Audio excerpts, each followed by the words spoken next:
Next reaction है Friedel Crafts acylation. तो देखते हैं हम इसमें बेंजीन की रिएक्शन किसी एसिटाइल क्लोराइड से कराएंगे, और जैसे कि ये फ्रीडल क्राफ्ट रिएक्शन है, चाहे वो एल्काइलेशन हो चाहे वो एसाइलेशन हो, दोनों में ही हम एनहाइड्रस AlCl3 की प्रेजेंस लेके चलते हैं। ठीक है, तो देखेंगे ये हमने बेंजीन रिंग ली और ये हमने एसिटाइल क्लोराइड लिया। ठीक है, जब इसकी रिएक्शन इससे करेंगे, क्योंकि क्या है फ्रीडल क्राफ्ट एसाइलेशन, एसाइलेशन है तो एनहाइड्रस AlCl3 की प्रेजेंस है। फ्रीडल क्राफ्ट देख के ही समझ जाना कि एनहाइड्रस AlCl3 तो आएगा ही आएगा। इसकी प्रेजेंस ली तो यहाँ से H और यहाँ से Cl दोनों निकलेंगे, HCl निकाल देंगे, ये निकाल दिया, और यहाँ से जो COCH3 है ये पलट के जाके बेंजीन रिंग पे जुड़ जाएगा। ऐसे ये ऐसा कैसे यहाँ पे रख दो, ये रख दिया, तो हमारे पास क्या बन के आ गया, एसिटोफिनोन। ओके, फिर से इसका एसाइलेशन का एक और एग्जांपल लेते हैं। यहाँ पे भी एनहाइड्रस AlCl3 की प्रेजेंस होगी, ये इस तरह से होगा।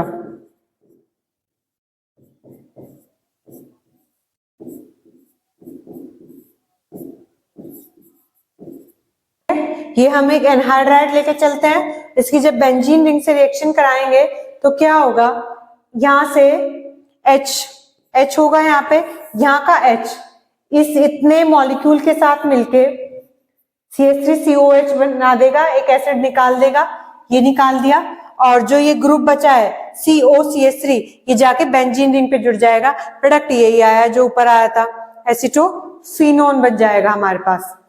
ठीक है, प्रोडक्ट सेम ही बना है। अब हम इसके मैकेनिज्म देख लेते हैं। मैकेनिज्म देखते हैं, तो मैकेनिज्म में हम फर्स्ट स्टेप में वो चीजें लेकर चलेंगे जिनकी हम रिएक्शन करा रहे थे, और एक जिसकी हम प्रेजेंस लेके चले थे, और एक जो हमारे पास रिएक्शन कर रहा था जिसका हम अटैक करा रहे थे। तो जो प्रेजेंस थी वो तो AlCl3 की थी, एनहाइड्रस AlCl3 की, और जब हम रिएक्शन करा रहे थे किस चीज का अटैक करा रहे थे, CH3Cl से रिएक्शन करा रहे थे बेंजीन की। तो CH3Cl लेके चलेंगे फर्स्ट स्टेप पे, और AlCl3 लेके चलेंगे।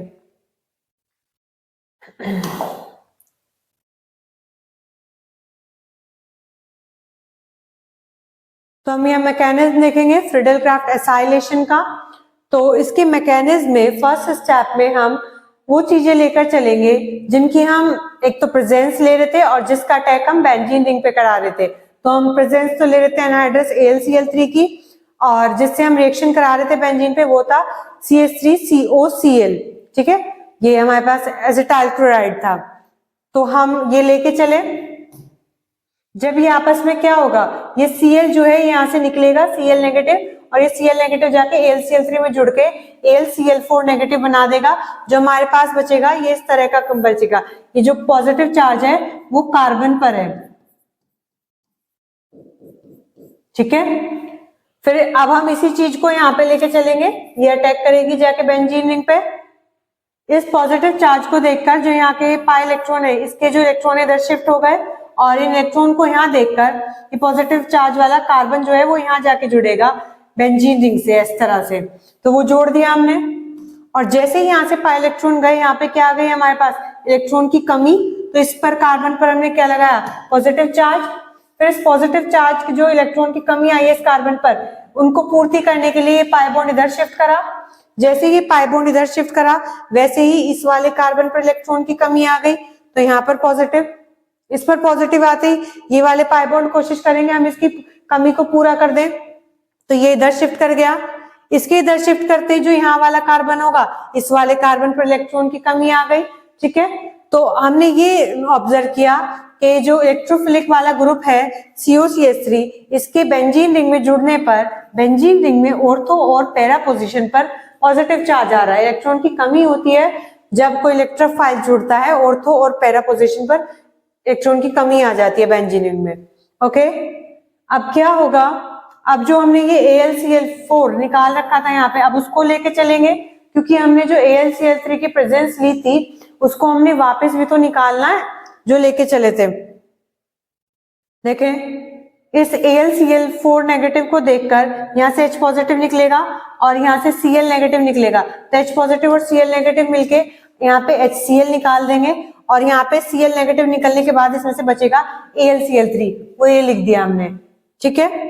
तो बेंजीन रिंग पे, और जो ये यहाँ पे बॉन्ड था वो अपना बॉन्ड यहाँ पे शिफ्ट हो जाएगा जहां से वो चला था पाई बॉन्ड की तरह। तो बॉन्ड शिफ्ट हो गया, बेंजीन रिंग पे COCH3 आ गया और हमारे पास यहाँ बचा AlCl3, ठीक है।